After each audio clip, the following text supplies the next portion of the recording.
Hello everybody and welcome. In this video I'm going to show you how to enable dual connection on your Sony LinkBuds Fit.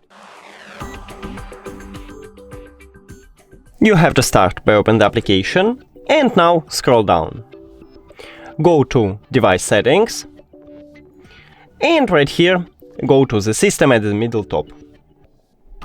In the first line we have it, so just click at this slider to enable it and then click OK. Now we should reconnect earbuds with the phone, so just click connect. With the application, not with the phone. And we did it! Thank you for watching this video. If you found it helpful, please consider subscribing to the channel and leave the like on the video. It's really important to us. See you later!